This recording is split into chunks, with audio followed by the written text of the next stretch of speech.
Welcome to XXL's Inside Track, a podcast that shines a spotlight on some of hip-hop's most influential industry executives, entrepreneurs, and more.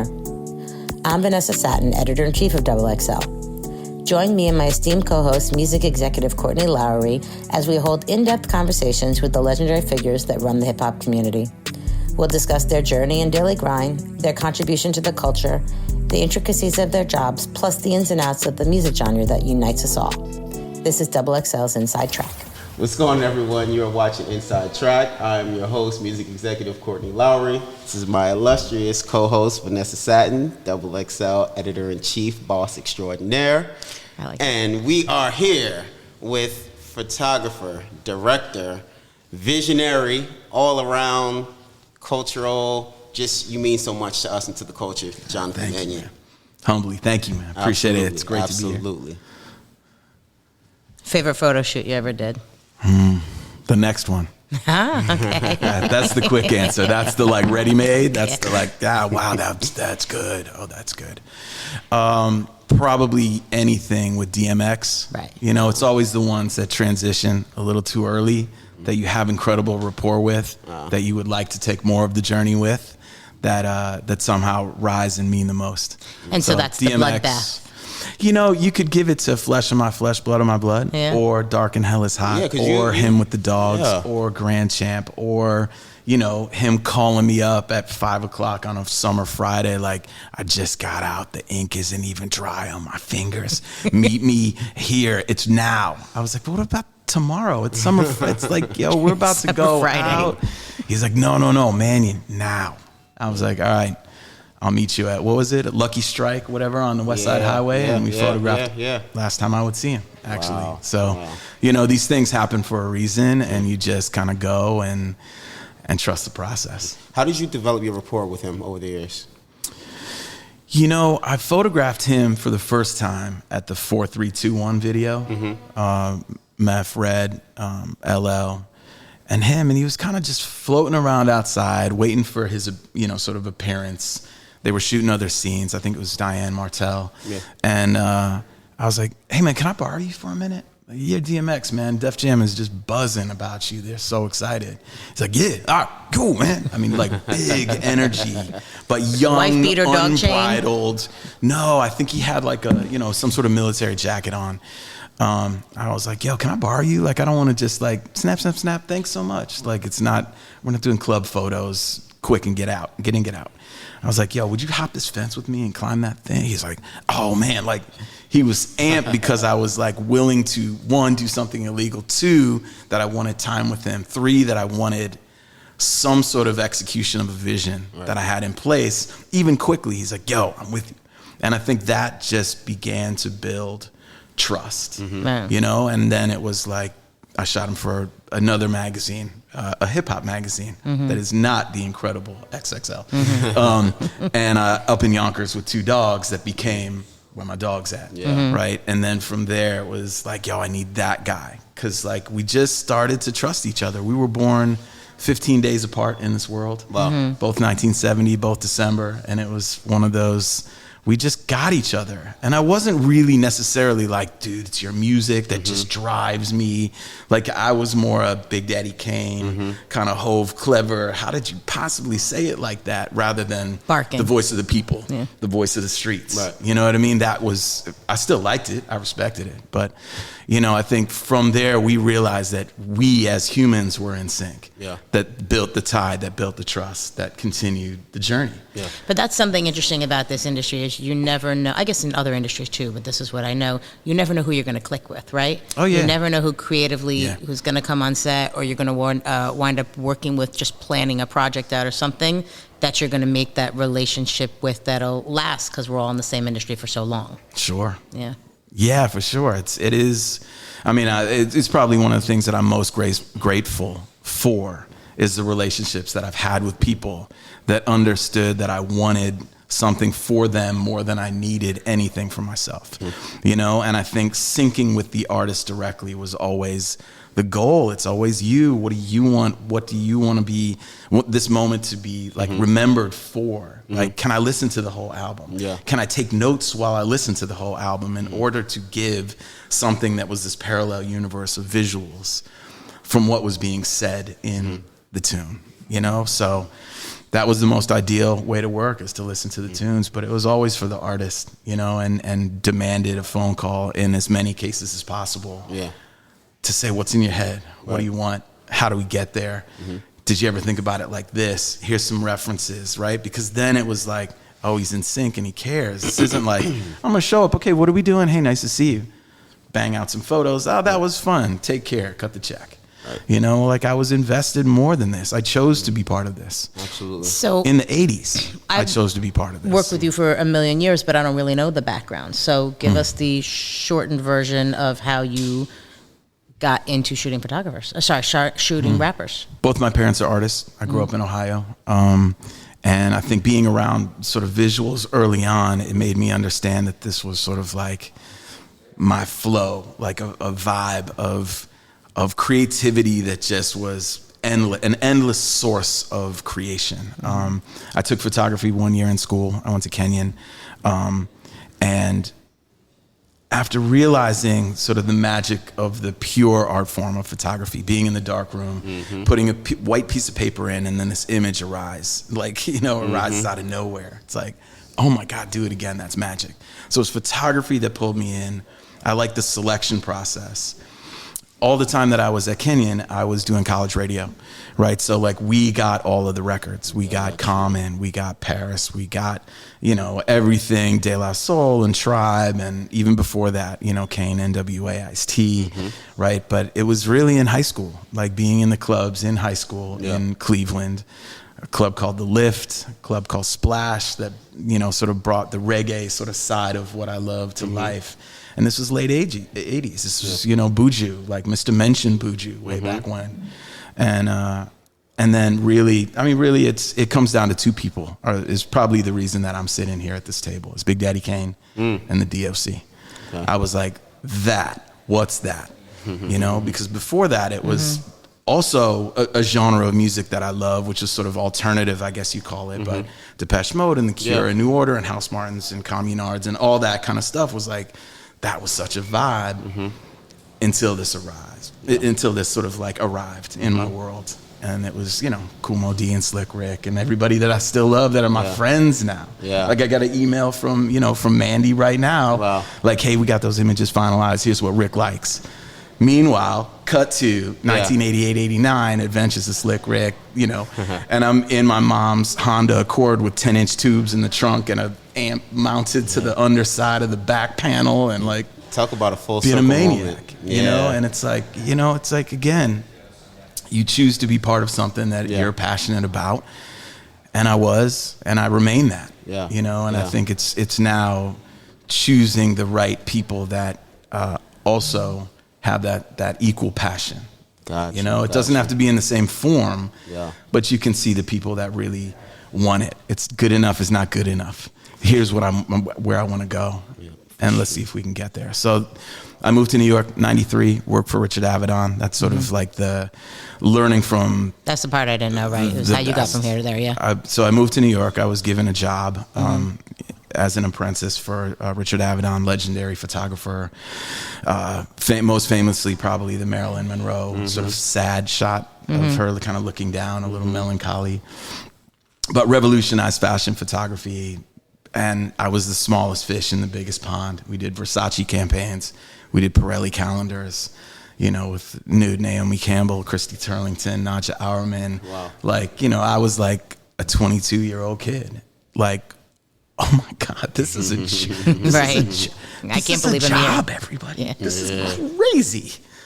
And then my love was hip hop. I didn't care about fashion. I don't care about the clothes in the way that at that time people cared about the clothes. I cared about how the clothes made somebody feel, but it was always the person. But that would have sent you down a whole different route. The fashion photography, you would have been in a whole... I'd have been a different guy, I think. Yeah, you know, maybe the same human, because I don't alter who I am per room. You know, it's like, this is the version that I come in. But I was so excited to be able to give the highest level of photography, the art form, and storytelling to people who had, in my opinion, the richest stories that I'd come across at that time, whether, you know, on wax and what they were saying about their own journeys. Like, how do you make that a visual? There's a parallel universe that was being untapped. You know, artists at that time, and not everybody, you know, I mean, Jeanette Backman, badass, Danny Clinch, incredible. Like, you know, there's so many names to, you know, that you could big up in this moment. Michael Houseband, so many within even just the music space. But there were a lot of people that were just dumbing it down. Like, oh, they're wearing a pink fur. Let's put them on a pink background. Oh, that's cool. That's good enough. Oh, wow, that's really clever. Like, no, what means the most to you? Let's go there. Yeah. It's your grandmother's house in Brooklyn. Good. Let's get in the car. Let's go there. Because I want the photos to mean something to the person, right? That's what endears me to them, because I care enough to bring them a photo when the career is done, when it's all over and you're 80 years old. You can look back like, damn, I was cool. I was so cool in 1998. Oh man, my grandmother, I loved her so much. And I have a picture in Atlanta in the front yard of my grandma trying to pull up the back of my pants when I'm running and I'm laughing and my kids are there, and I just gave my kids a haircut. And that is Ghetto Extraordinary for Killer Mike. And I've just described a photo that is like an unparalleled, I have chills, man, just because it's like, these are real experience. My parents were at that shoot because I flew them down to Atlanta, like, just come to Atlanta, stay at the Ritz, and yo, just kick it, have some brunch, I don't know, come to the shoot, come meet Mike, he's great. Love that dude. Do you remember your first shoot? Of course, there's shoot, many first versions of first shoots. Your first artist. My first artist, well, when I moved to New York, there was a signing at HMV, and it was Lords of the Underground, and I waited in line with my Rolleiflex to take a picture of each of them. And it was probably like within a couple of weeks of me moving to New York. So maybe that. I snuck into a party at the South Street Seaport because they threw barricades through the window. It was a Russell Simmons Christmas party or something. And I had great shots of like Method Man and Snoop on like the crazy Olympus stylus throwaway camera that I happened to have in my pocket after sneaking through the kitchen, up and through the back. Like, New York was grimy back then. Right. We were doing what we had to be part of this. Yeah. I mean, that's something you hit, is that it was a whole grimy, different place. You weren't dealing with digital photography where you saw it instantly. It's what you captured on your camera, what you saw later, what you were lucky enough to get in the situation that you climbed into. Sure. Or and do you know lucky what to be you're around doing? and you know what you're doing. Right? I mean, and I think that's why the great photographers would work over and over, because if you have a job and your job's on the line because you say, no, that's the guy that we need. Like, all right, man, you sure? Yeah. He's got it. And then when we on set say, I got it, moving on. Yeah. You sure? Totally sure. I got it like 20 times over. Courtney, let's move on. All right, he's got it. And and that was sort of the weight that photographers had to put on their own shoulders. Yeah. And if they didn't have it, like, give me like one more roll. I know you're ready to go. I know you're ready to leave. Give me like 5 more seconds. But the point is, you're trying to make someone look good, right? Like, that's always the fight, is you're trying to make someone else look as good as possible, not trying to just take more of their time. And sometimes there's that annoyance of another photo, another so-and-so. But ultimately, you're trying to make them look as good as possible, right? It's all for you. I mean, we did with that with interviews at the same time. It's like, ultimately, this is going to make you look better than us, hopefully, That's the hope. That's the goal. And that's being, of service over what you need for yourself. Yeah. Like, the portfolio is stacked. Like, we're not showing portfolios really anymore. Like, oh, here's what I've been up to. Like, cool. If I'm excited about, like, yo, I shot Pele and Lenny Kravitz and I'm shooting Sam Smith tomorrow. Like, yo, that's exciting to talk about. That's so cool. It's just like legit what just happened to me and is happening tomorrow. But it's only because it kind of breaks the norm of, oh yeah, shotgun in LA. What a great dude. Like, the moments, like, they continue, but then there's standout moments that kind of like, okay, I still got it. I still have that fire, and I still feel like I can do it. So what are your as good as anybody? What are your most standout? No number, as many as you want. Standout hip hop photo shoots, whether it be for album packaging, for print, for publishing, for whatever, doesn't matter. Competitor for you. I can't believe I was part of taking this, or when I look at it, I'm glad it was me who shot it. I guess for me, it's about a collection of photos, like 30 years of, I don't want to say defining, because it's single-handedly, no one person can define it all. But I think being part of the album packages of artists was always the reward for me, because it was forever synced with the music. Right? It's like, close your eyes, think That's about what you picture, the right? picture. Think about flesh of my flesh. Think about Reasonable Doubt. Think about Godson. Think about Aaliyah's I Care For You. Think about, right? There's a visual that pops. Those are my photos. And that's your visual, Each one right? mentioned. And that was the most exciting, that you could sync up with the feeling that the music gave you by giving it the icon of the visual. And the visual can also take you to the music, right? And so like this parallel universe of visual and audio that kind of just work together, and they don't have to. You can like a piece of music without ever seeing the person or a visual and just like it. But it's cool in our world where we do hold celebrity in such high regard, and these incredibly talented artists pouring their soul into the work, hopefully, some are check chasing, let's be real, you know what I mean? And maybe are lackluster as artists as a whole. There's plenty, and that's cool. And like, that's the hustle. They figured it out. They're probably killing it. Yeah. But then the people who really, really want it, that pour their heart in, that spend the extra hours up all night mastering, night after night after night after night after day after night, and trying to get the best possible thing until the cutoff date. You've been a part of some great moments in history, and it sounds like you were a true fan. Do you think you have to have that same? Do you have to enjoy the music in order to produce something that is as passionate and that's going to leave a lasting mark as some of the iconic photos that you did, as some of the artists that you were true fans of? I think it helps. If you are a fan of an artist, I think you rise to another level. Okay. Like, I'm shooting Outkast? Okay. Yeah, please leave me alone for a couple of days. Yeah. Because then you go really deep into the music. And they were beautiful in that they let me listen to the music prior, right? So I could go down their own spiritual musical journey that they were delivering to the people, right? Like Speaker Box or Sir Lucius Leftfoot, Son of Chico Dusty. Like I'm there scribbling as fast as I can in a notepad, still have the notes to mark the moment for myself as a diary, So I think you do rise to another level. But I always found I didn't have to like the music, because that wasn't my job to like the music. I had to make them look incredible. That's right. So that they felt the best that they could feel as a human being. Like, what is the message that you're trying to tell the people visually? Let's take you there. Right. I've done a lot of album covers that the music was hot garbage. Okay. But they look amazing. They might even look better. Like, it's so disappointing to shoot an artist who's like, to photograph an artist that you take them to this place that is like the highest peaking level of like handsome, introspective, and the music is like lackluster. It's like, oh man, tough day at the office, but he looks great. I did my job. I find that I couldn't do it for music videos though. If I didn't like a tune, I just said no. So what's the process between shooting as a photographer and directing as a music video director?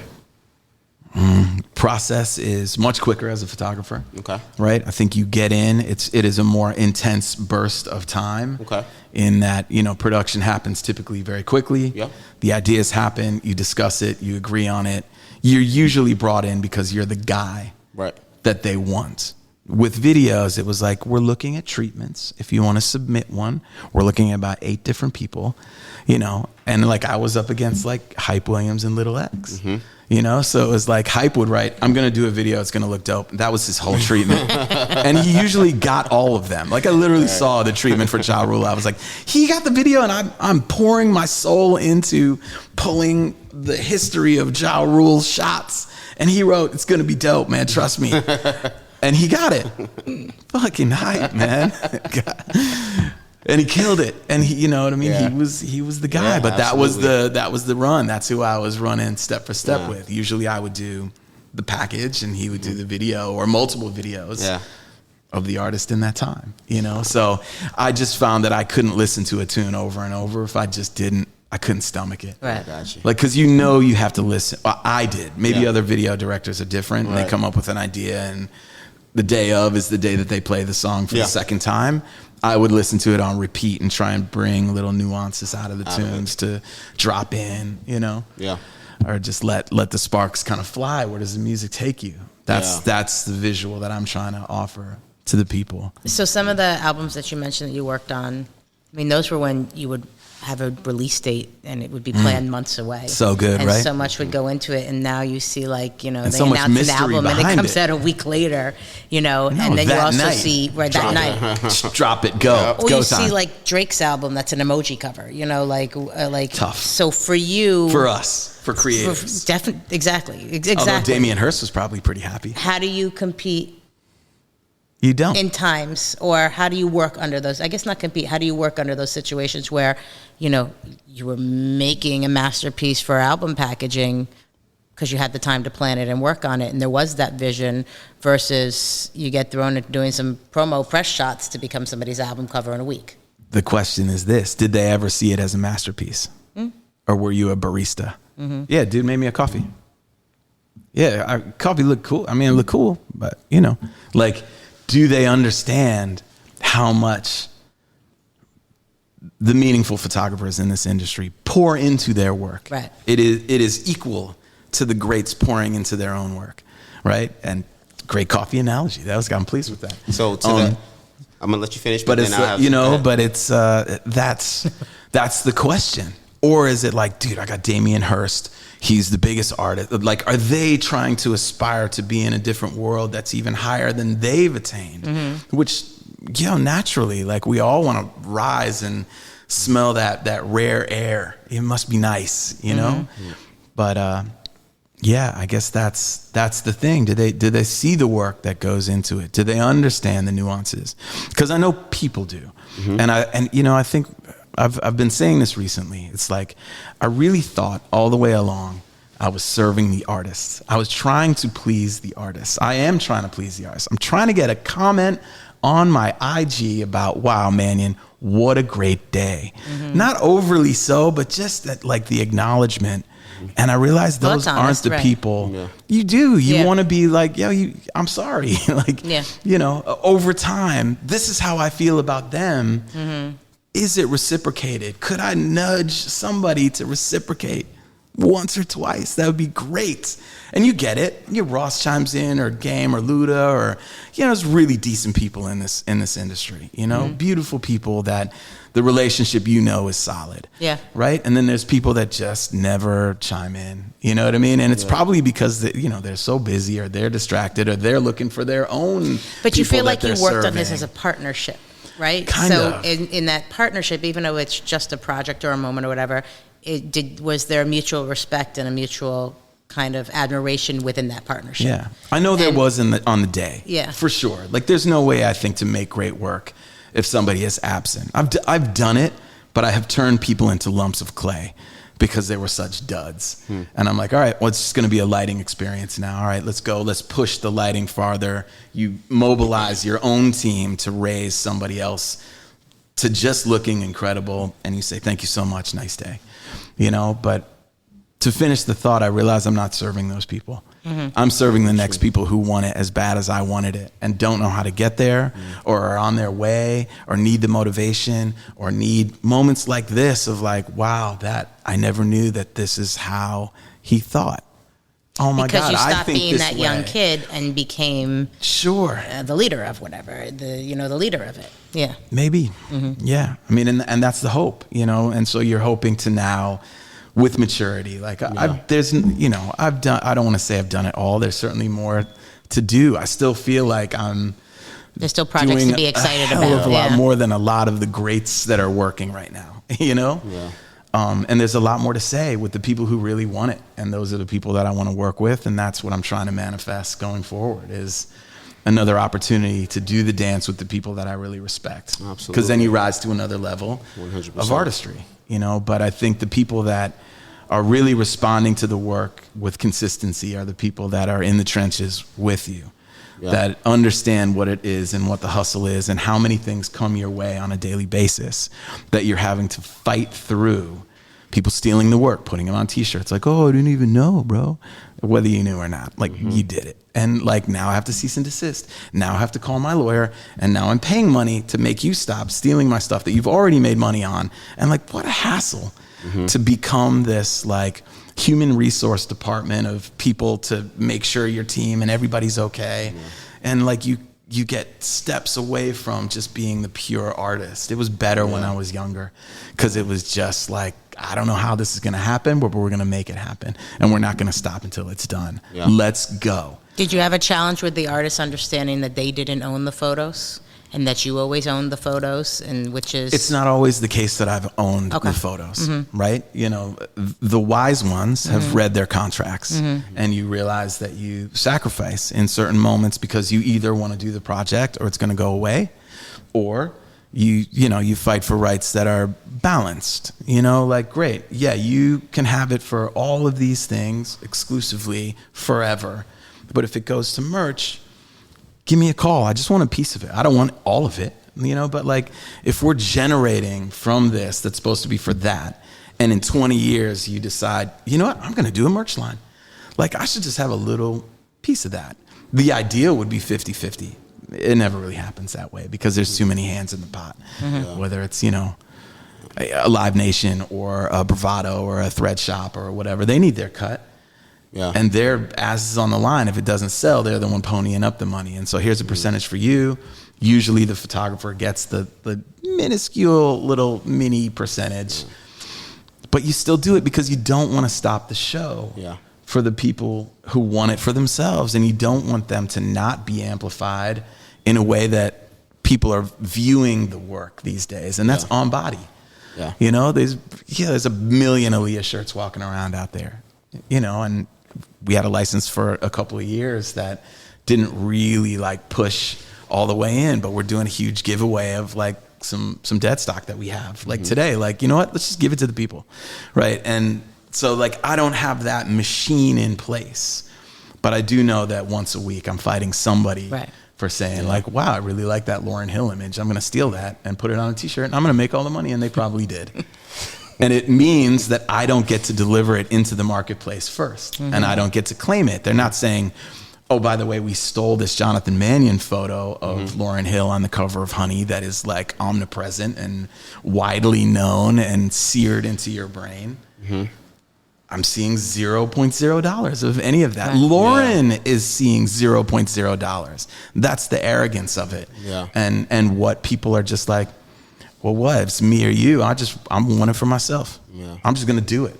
What are they going to do? Tell me to take it down? I'll take it down. I've already made my money then. And like, I know this is the second time we touched on it, but it happens every week. And it becomes exhausting to not just be in a creative zone where you can call Miss Hill. Excuse me, Lauren, sorry. Call Miss Hill and say, hey, I really want to do this with you. Would you take this step and allow this to happen? I'm not driven by cash. I need it. I have a son. I want other things. I'd like another Rolex or I don't know. I don't own a Rolex, but it's fine. But it's like you want things, you need things, and you have to have life that moves forward. But all of these things kind of get taken away when people just do what they want and without honor. And that's a challenge in this climate right now until we teach people that this is how it affects artists. Right. Speaking of this climate, there are a lot of Instagram photographers. Oh, really? Is sure. Instagram a thing? Does anybody heard? There's a lot of About rappers. Instagram in here? A lot of rappers with And Instagram photographers. This is Are there, there's rappers with Instagram? No way, bro. No way. This could actually be both for both of you guys. So when someone comes to you, a rep, and they say, you know, we're shooting your magazine cover, and the rep comes to you and they say, oh, we want to use their photographer that shoots them on Instagram. How do you approach that? I try to avoid it as much as possible. And then I want to work with Mannion because I know the quality, the professionalism, Got you. The overall product that we're going to get, that we're on the same page of editorially what we're producing. You know, so those are the keys. First of all, you want it to make it be as turnkey as possible. You want it to be as good as it can be. And I think that with Instagram photographers or a rapper's photographer or a rapper's Instagram photographer, the same experience isn't there, and you're not hiring or working with someone who's working for your brand. They're working for that artist, which makes it a challenge. And they don't know how to shoot a 2-page spread. They don't know how to shoot a horizontal, not always, let me not say everybody, but for the most part, shoot a horizontal, vertical, exactly table of contents page, or something that's going to work a certain way for what you're trying to get over on the story that you're writing and what the angle is and all of that. If you're picking the photographer that the artist wants, more than likely, and not always, and we've been through it many times, the relationship exists between the artist and the photographer, not the three of you. Correct. And that is what you try to avoid, because you're losing your creative control or your control in general, versus if we discussed at hand what we were trying to do, brought the artist in, had a 3-way conversation about what the mood board is, what the vision is, what everything is there, so we're on the same page. Mannion can have his own relationship with the artist, we can have ours. It's just getting on the same page of what this project's going to have. So it's not to take work away from the younger photographers or the Instagram photographers, but it's to get the best that you can with the people who've spent the work getting there. I was just going to be outlandish right there. I won't. You should. Please do. Fuck them all, man. No, I'm just kidding. I'm kidding. No, I mean, to co-sign kind of what you said, is like there's great photographers and there's average photographers and there's mediocre and there's really bad photographers, right? Who you have working for you, I mean, hopefully, you know, these MCs and artists and R&B singers and whatever want the best quality around them, you know?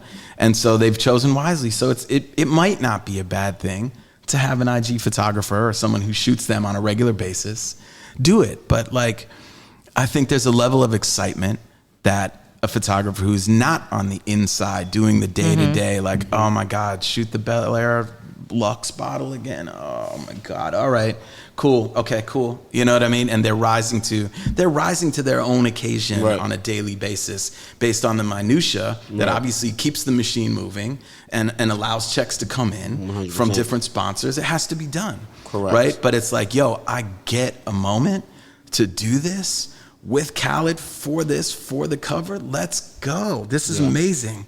Wait, in the Bahamas at the Four Seasons. Oh my God, you ramp up your excitement and your desire to go to another level that, for me, surpasses potentially the day-to-day grind of coverage. You know, so for me, it's all, look, I'm in competition certainly with myself to do the best work, but I think any great photographer is wanting to rise to another level, to get a picture that somebody else doesn't have. Agreed. You got Khaled in a throne with a lion with some flowers? Where? Yeah? Oh, okay. Cool. I do. Not many can say that. Not many do. Oh, not real many. Lion? Was that lion real? Yeah, the lion was real. Like, what are we doing? Stuffed lion? Like, get out of here. You know, so it's, you know, what are we doing? Stuffed lion? Get out of here. Get out of here. I use real lions. Kid, you bother me. Get out of here. But, you know, not to take away from any of the photographers that shoot, whether it be, you know, Instagram, whether it be still whatever, you know, but there's great shooters, man. Exactly. Out there. There's great shooters that are just shooting IG. There you go. You know, like Drake's guy, Theo, I think. I mean, he's bad, but he's within that opportunity of being kind of a day-to-day person. How wide can you flex your influence and your visual prowess and what you're studying and the information that you're taking in? How rich is that gift to the singular artist that you are serving in that moment? You know, and I think that's when great photographers, people with vision, people with the desire to be better, people with maybe, you know, more than one camera like, you know, hobby that they're trying different things rather than like, I'll just snap and say, okay, got it. Yeah, download, retouch, great. Send it.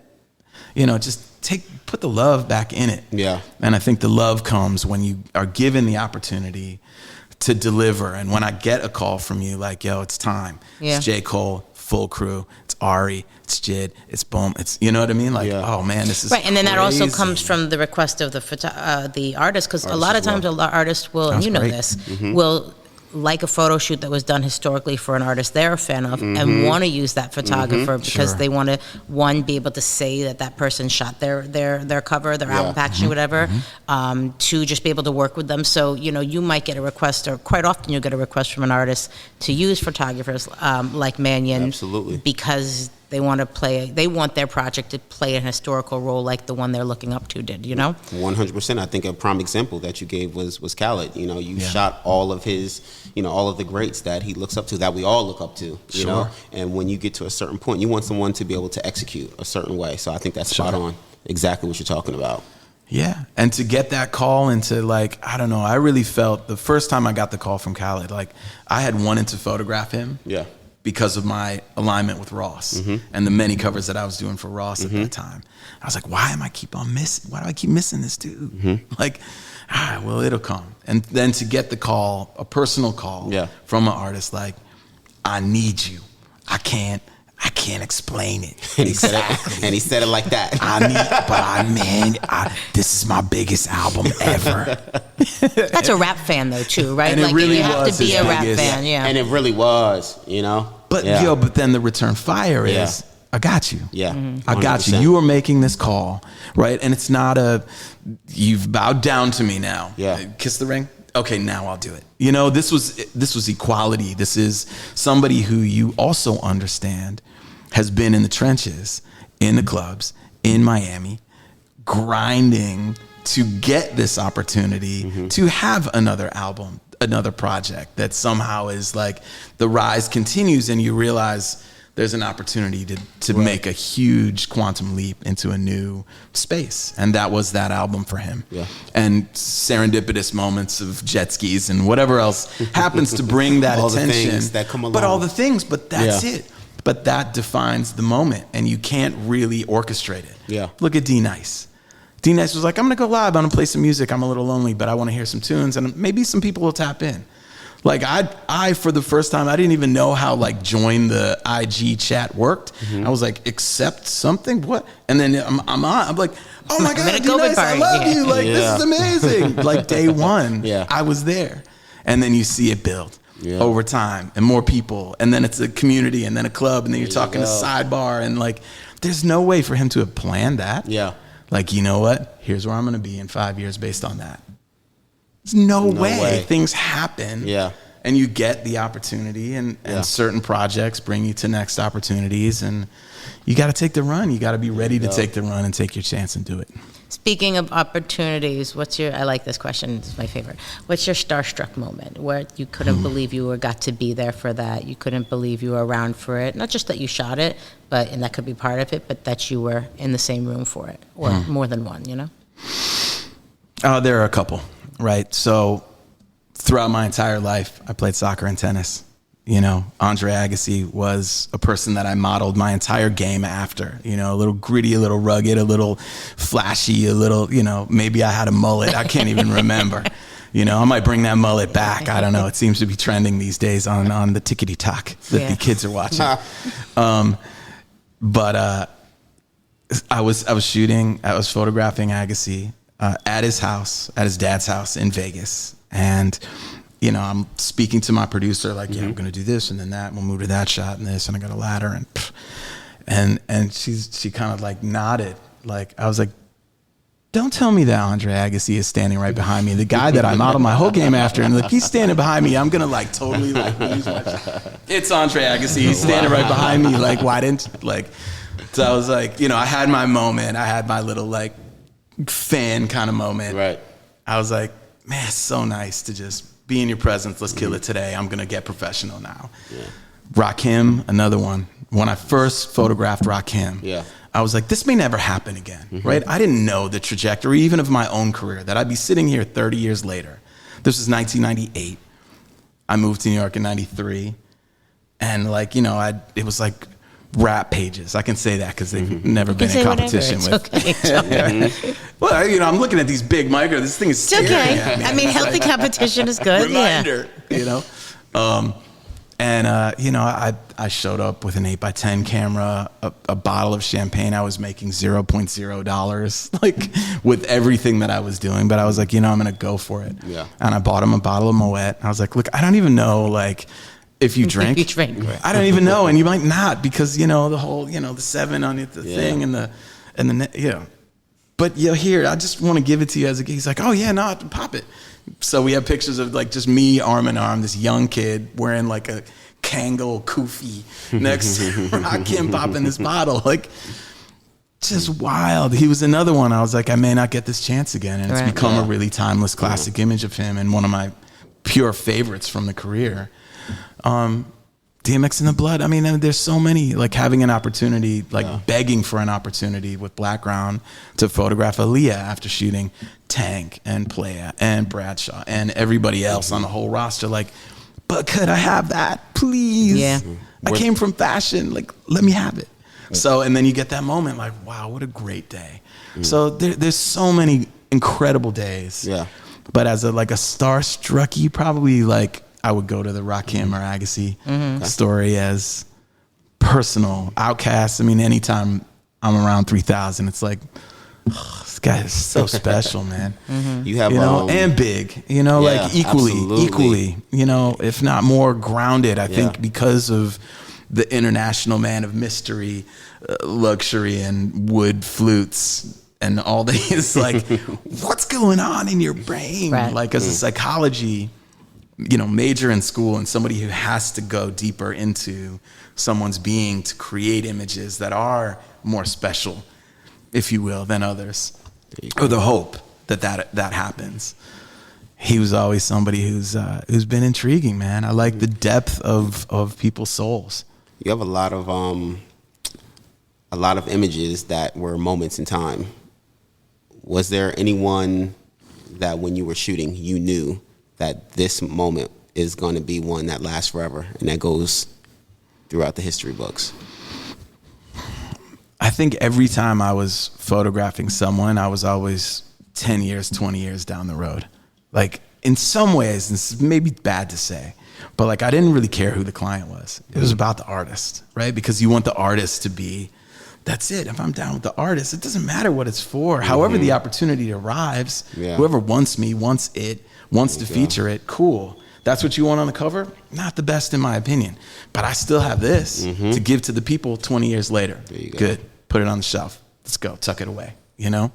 Out of all of your iconic moments, did you know when you were shooting in the moment that this was going to be an image that lasts a lifetime? So did he know he was shooting an iconic image at the time? Okay, yeah, that was the clarification. Yeah. I mean, image DMX in the blood. I had chills the entire time I was shooting. What was the blood made out of? How did that happen? We slaughtered a horse, but humanely. No. I'll never tell. Yo, a chef doesn't. Yo, what's the recipe and how you make those Brussels sprouts? Like, I'm not giving you the Brussels sprout recipe, bro. I don't know. You could have gone to the butcher and said, give us a bucket of blood or something. I don't know. Karo syrup. Yeah. You know, but with like a special concoction. There's like a Hollywood tweaker blood guy that we got in LA that, you know, I was like, I need a bathtub. He's like, what, so like 60 gallons? I was like, I don't even know how much a gallon is. Like, make me a lot. Fill the tub. Give me a lot of blood. Fill her up, please. Yeah, unleaded. So, yeah, I mean, that's one. I think there's no way not to mention Reasonable Doubt. I was going to ask Reasonable Doubt. You know, like being in New York and that being the first album cover and me wanting album covers. Yeah. Walking around the city and like literally smacking my hand on the posters, on the boards, like as I was walking. Right, when you used to have the posters all over the streets. In 96, as a 25-year-old kid, was special. Yeah. Sure. Like, wow. The billboard in Times Square with For God's Son. Like, Times Square. If you can make it here, you can make it anywhere. I'm a big deal. I might be better than I thought I was. These kind of like, phrases start to show up. Yeah. But I mean, anything that has like a historic run, like with Ross or Luda or Game on the tires for LA was humongous. Wow. Yeah. Absolutely. And that felt good because it was rooted in honor. It was also rooted in freedom. Yeah. He was like, look, I don't want you in the booth telling me how to rap. Mm-hmm. And so I'm not going to tell you what to do. I just want you to know that this is about like honoring the people who have allowed me to be here. Wow. Right. So Easy, Tupac and whatever. So like, then it was my job to sort of like have images influenced by, rather than like, I'm going to take that Tupac shot and I'm going to copy that and I'm going to do and plug and play. And a lot of people do that. Yeah. It's really easy to do that. Yeah. It's really basic to do that, and you're just following along with somebody else's work, and you just slot yourself right behind the vision of somebody else. For me, it was always like, how do we go higher past it? Use that. Right? Cool. Maybe it's just the bandana tied a funny way, but we just bring it to this new space. Or he's got a tattoo of Pac on his shoulder. Like, let's do like an incredibly shallow depth of field. Yeah. So he's all blurry, but you just see that little tip of the tie. He's like, I'd never wear my shit like this. I was like, this is the reverence though, man. This is the shoulder with the thing with the, okay, I get it. See, that's why you're you, bro. All right, see, I'm gonna back up even farther now. Where you can bring somebody like, oh, I get it. Do you feel like when it went to people being able, because this was a big change to me, when artists could see their photos on set because the monitor was set up and then it was digital, versus when it was film and there were some Polaroids going on, but they really didn't see the image, was drastic, a big change to me as far as how we functioned. For you, how much did that change things? Because now you had people over your shoulder weighing in on every photo, seeing it, let's put the logo on top of it, or let's do this. And you've now, I don't know, I felt like we lost control a bit with that because there was the secrecy of what you shot with the film. I learned from Avedon early on, right? If you are photographing somebody who's not used to seeing themselves or have like this understanding that they're out there constantly, if it's like, I don't Cindy Crawford. She's out there all the time. She said, whatever, Dick, it looks great, man. It's awesome. Like, you're such a master, and there's a, love or reverence for the photographer. You just kind of let things go. You're with the process. Like, that's what I look like. Yeah, I look great. I know you're going to do your thing to it. That's cool. And then there are people that want to micromanage, right? And they're there at the monitor. Okay, bring those up and let me see them all, right? And, you can't say what it's rooted in. Is it control? Is it insecurity? Is it just a curiosity? Is it a passion for wanting to see it right away, to know that like, okay, I'm calm now? With the case of Khaled, I'm calm because I've chosen my cover and it's been checked off by the people that I care about that I need to sign off on this. I'm good, right? Whatever else you want to do, I'm good. Because like it settles it when there is a visual that now accompanies months of dedicated work, right? It makes it real, like it's real now. I've heard many artists say, right? But yeah, it can be difficult when people without a taste level, potentially as sophisticated as another person's taste level, just chimes in like, yo, those pants look crazy. Like, why are we looking at the friggin' pants? Nobody cares about the pants. Bro, so it's like, what are they looking at? And it's, look, I take all of those things in stride. I listen to, everybody has a voice on my set, right? And everybody is going to feel included if they want to be included. Like, are you okay? Like, as many times, like, hey, I know I'm doing this thing and I'm in it and I'm in my flow and I'm doing my thing. Like, you okay? Do we need something? Do you need something I'm not doing? Am I not thinking about it right? Do we like these? Have you seen them? Right? That's the important part of service, is the person who is cutting the check, who has chosen to hire you to execute the plan. Are they okay?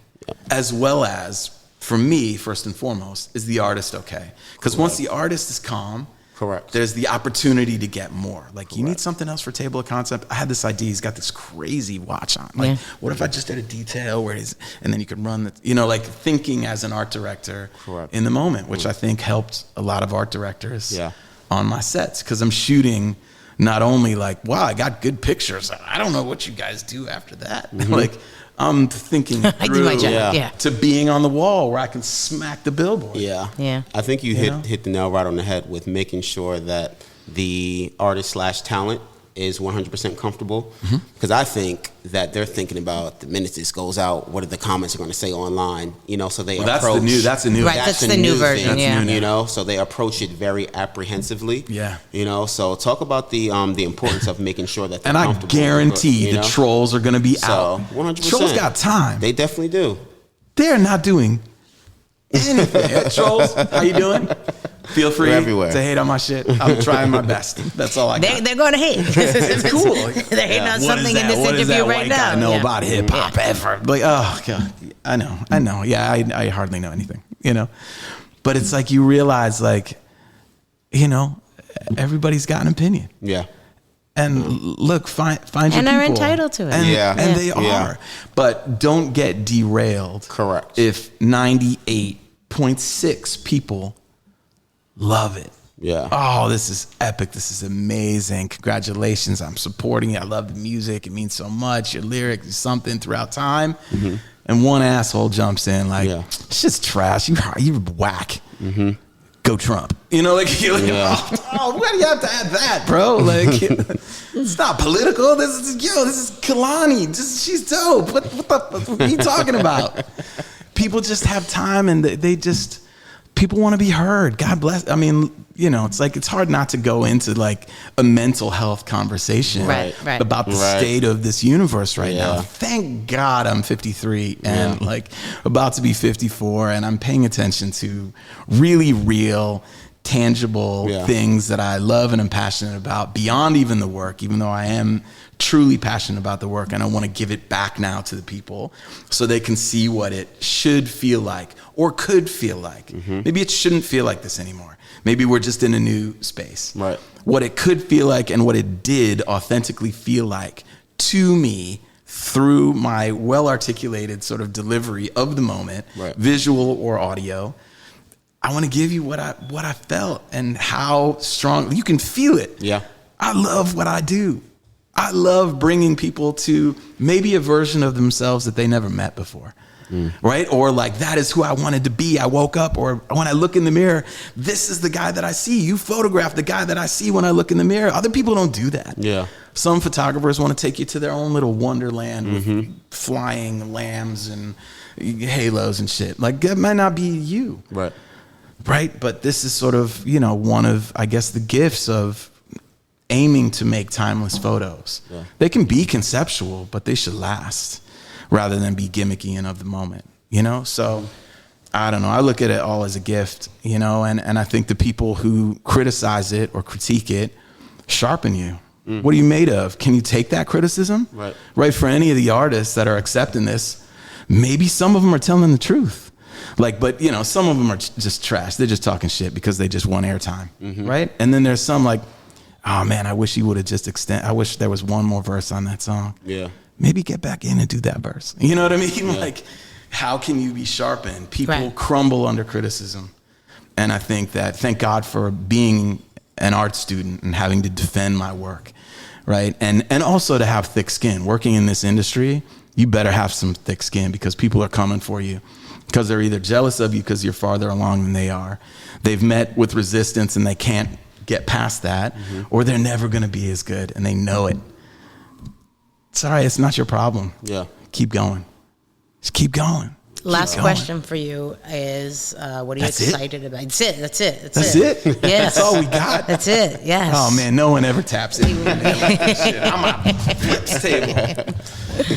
What are you excited about? Yeah, what are you excited about? I'm excited. Yeah. What you're shooting tomorrow, you know what I mean? What do you have on the... Sam Smith, I'm excited about it. He's a badass, you know? I'm excited about being fearless in giving the work back, right? For so many years, I protected the work so that in a moment of like a release, it can be special. Like, I never saw this before, you know, whether it's in a book form or an experience like, what happens when I do an art gallery that is all of my DMX work only? Mm-hmm. And you get to see every picture that I ever took. Yeah. What? We want to see it. Me too. That's what I'm excited about.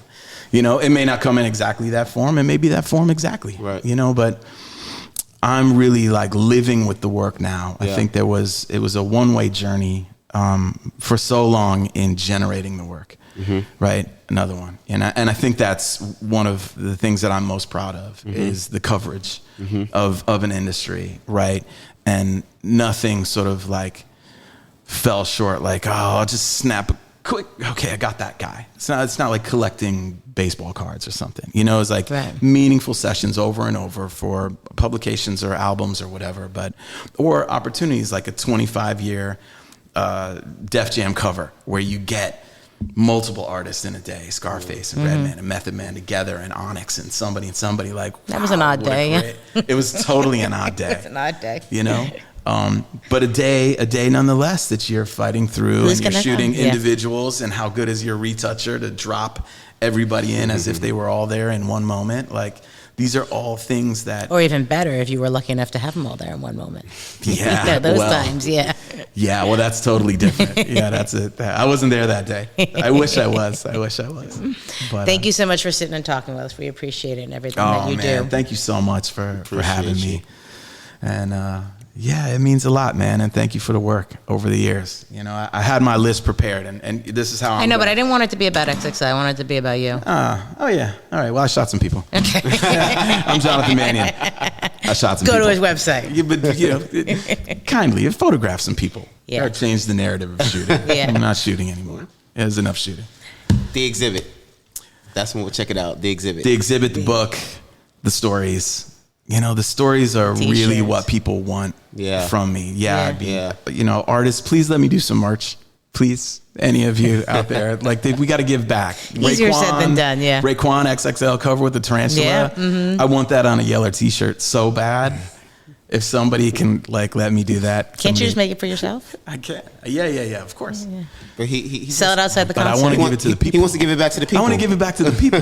I hear you know? I hear you. All right, to the people, thank you for watching this episode of Inside Track.